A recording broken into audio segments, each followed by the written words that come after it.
നമസ്കാരം മലയാളി വാർത്തയുടെ പ്രിയപ്പെട്ട പ്രേക്ഷകരെ, പ്രത്യേകിച്ച് ഫുട്ബോൾ ആരാധകരെ, നിങ്ങളെ സംബന്ധിച്ച് ഇനി മണിക്കൂറുകൾ മാത്രമേ ഉള്ളൂ അർജന്റീന സ്പെയിൻ പോരാട്ടം തുടങ്ങാൻ.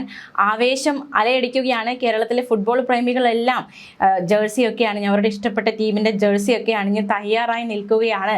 ആര് ഇപ്രാവശ്യം ആ ലോകകപ്പ് നേടും എന്ന ചോദ്യം അറിയാനാണ് ഏവരും ആകാംക്ഷയോടെ കാത്തു നിൽക്കുന്നത്.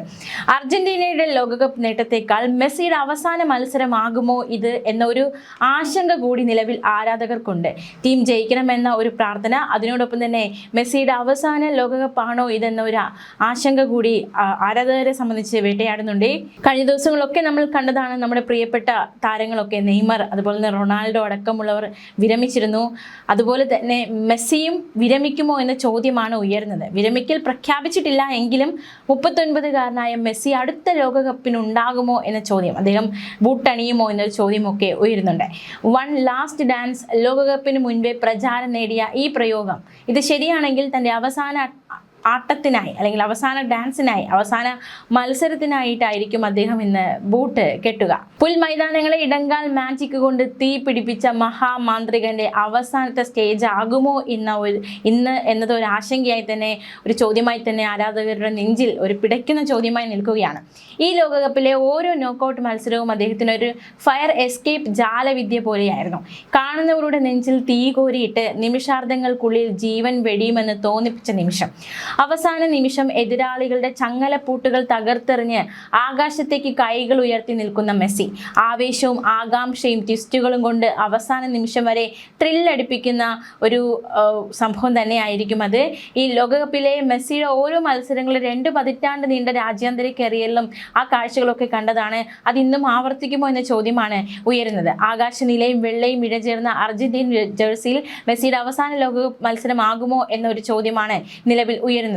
സ്പെയിനാണ് എതിരാളി. സ്പെയിനിൻ്റെ ആരാധകരും വളരെ ആകാംക്ഷയിലാണ്. മറുവശത്ത് വിരമിക്കൽ പ്രഖ്യാപിച്ചിട്ടില്ലെങ്കിലും 4 വർഷം കഴിഞ്ഞ് നടക്കുന്ന ലോകകപ്പിൽ മെസ്സി ഉണ്ടാകുമെന്ന് ഉറപ്പുള്ള, അല്ലെങ്കിൽ ഇനി നമുക്കറിയാവുന്ന പോലെ തന്നെ അടുത്തിനി 4 വർഷം കഴിയുമ്പോൾ മാത്രമേ ഫുട്ബോൾ മത്സരം ലോകകപ്പ് വരികയുള്ളൂ. അപ്പോൾ ആ ലോകകപ്പിൽ അതുവരെ അദ്ദേഹം ഉണ്ടാകുമോ, അതായത് ബൂട്ടണിയാൻ ഉണ്ടാകുമോ എന്നൊരു ചോദ്യമാണ് ഉയരുന്നത്. ഒരു കളിക്കാർ അല്ലെങ്കിൽ താരമെന്ന നിലയിൽ ഉണ്ടാകുമോ എന്നൊരു ചോദ്യമാണ് ഉയരുന്നത്. ആരാധകർ ഉന്മാദത്തിൻ്റെ നെറുകയിലെത്തിച്ച ആ ഇതിഹാസം ഒരിക്കൽ ബൂട്ടഴിക്കുമെന്ന് എല്ലാവർക്കും ഉറപ്പാണ്. അതെന്ന് എന്ന ചോദ്യമാണ് ഏവരുടെയും നെഞ്ചിൽ ഒരു പിടപ്പായി നിൽക്കുന്നത്. ഈ ലോകകപ്പിൽ മെസ്സി പ്രകടിപ്പിച്ച പോരാട്ട വീര്യം, അദ്ദേഹത്തിൻ്റെ ചുറുചുറുക്ക്, ആ സ്മാർട്ട്നെസ് ഒക്കെ ഇനിയും ഒരു അംഗത്തിന് കൂടി തനിക്ക് ബാല്യമുണ്ട് എന്ന ഒരു സ്റ്റേറ്റ്മെന്റ് കൂടിയായി ആരാധകർ വിലയിരുത്തുന്നുണ്ട്. മത്സരഫലം എന്തുമായിക്കോട്ടെ, വിരമിക്കാനാണ് മെസ്സിയുടെ തീരുമാനമെങ്കിൽ ഇന്ന് ഫൈനൽ വിസിൽ മുഴങ്ങുമ്പോൾ അവസാനിക്കുന്നത് ഒരു യുഗം കൂടിയാകും. സന്തോഷങ്ങളുടെ, സങ്കടങ്ങളുടെ, ഉന്മാദത്തിന്റെ, വികാര വേലിയേറ്റങ്ങളുടെ ഒരു യുഗത്തിനായിരിക്കും ഇന്ന് അന്ത്യം കുറിക്കുക. ഫുട്ബോളിലെ എക്കാലത്തെ മികച്ച പ്രതിഭയുടെ പെരുങ്കളിയാട്ടങ്ങൾ ഇനിയും കാണാൻ കഴിയണമെന്ന പ്രാർത്ഥനയാണ് എല്ലാ അർജന്റീന ഫാൻസിനും ഉള്ളത്. അതേസമയം അർജന്റീനയും സ്പെയിനും തമ്മിൽ നടക്കുന്ന ഈ ലോകകപ്പിലെ ഫൈനൽ നിയന്ത്രിക്കാൻ സ്ലോവേനിയൻ റഫറിയായ സ്ലാവ്കോ വിൻചിച്ചിനെ ആണ് ഫിഫ നിയമിച്ചിരിക്കുന്നത്. ന്യൂ ജേഴ്സിയിലെ മെറ്റ്ലൈഫ് സ്റ്റേഡിയത്തിലാണ് കലാശപ്പോര്. വിൻചിച്ചിനെ സഹായിക്കാൻ സ്ലോവേനിയക്കാരായ ടോമാസ് ക്ലാൻചിനിക്, ആൻഡ്രാസ് കോവാച്ചിച്ച് എന്നിവരും ഉണ്ടാകും. ജോർദാന്റെ അദം മക്കത്തുമെ 4ാം റഫറിയായും മുഹമ്മദ് അൽ ഖലാഫ് റിസർവ് അസിസ്റ്റന്റ് റഫറിയായും പ്രവർത്തിക്കും. മാത്രമല്ല മറ്റൊരു കാര്യം കൂടിയുണ്ട്. ഇന്ന് അമേരിക്കൻ പ്രസിഡന്റ് ഡൊണാൾഡ് ട്രംപും ഈ ഒരു മത്സരം കാണാൻ, ഫൈനൽ കാണുവാൻ എത്തുന്നുണ്ട്. കാനഡയ്ക്കും മെക്സിക്കോയ്ക്കുമൊപ്പം അമേരിക്ക സംയുക്ത ആതിഥേയത്വം വഹിച്ച ലോകകപ്പിന്റെ കിരീട പോരാട്ടം കാണാനാണ് അമേരിക്കൻ പ്രസിഡന്റ് ഡൊണാൾഡ് ട്രംപ് സ്റ്റേഡിയത്തിലെത്തുക. ന്യൂയോർക്ക് ജേഴ്സി സ്റ്റേഡിയത്തിൽ നടക്കുന്ന അർജന്റീന സ്പെയിൻ ഫൈനൽ മത്സരത്തിൽ ട്രംപ് പങ്കെടുക്കുമെന്ന് വൈറ്റ് ഹൗസ് സ്ഥിരീകരിച്ചു. മത്സരശേഷം വിജയികൾക്കുള്ള ലോകകപ്പ് ട്രോഫി ഫിഫ പ്രസിഡന്റ് ജിയാനി ഇൻഫാന്റിനോയ്ക്കൊപ്പം ട്രംപും ചേർന്നാകും സമ്മാനിക്കുക.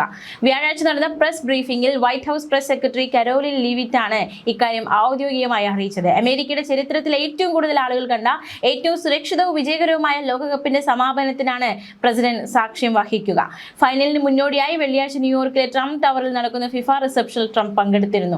കഴിഞ്ഞ ലോകകപ്പുകളുള്ള പാരമ്പര്യത്തിൽ നിന്നുള്ള വലിയൊരു മാറ്റത്തിനും ഇത്തവണത്തെ ഫൈനൽ സാക്ഷ്യം വഹിക്കും.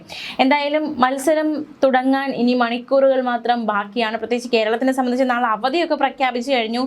കേരളത്തിലെ യുവ ഫുട്ബോൾ പ്രേമികൾക്ക് ആശ്വാസകരമാകുന്ന തീരുമാനം കേരള സർക്കാർ സ്വീകരിച്ചിരിക്കുകയാണ്. പ്രത്യേകിച്ച് രാത്രിയാണ് മത്സരം, 12 മണിക്കാണ് മത്സരം. അത് കഴിഞ്ഞ് ഉറങ്ങി രാവിലെ എഴുന്നേൽക്കാൻ ബുദ്ധിമുട്ടുള്ളത് കൊണ്ട് തന്നെ അവർക്ക് വേണ്ടിയിട്ട് അത്തരത്തിൽ ഫുട്ബോൾ ആരാധകർക്ക് വേണ്ടി നമ്മുടെ സംസ്ഥാന സർക്കാർ അവധി പ്രഖ്യാപിച്ചിരിക്കുകയാണ്. പ്രൊഫഷണൽ കോളേജുകൾ ഉൾപ്പെടെയുള്ള എല്ലാ വിദ്യാഭ്യാസ സ്ഥാപനങ്ങൾക്കും നാളെ അവധി പ്രഖ്യാപിച്ചിരിക്കുകയാണ്.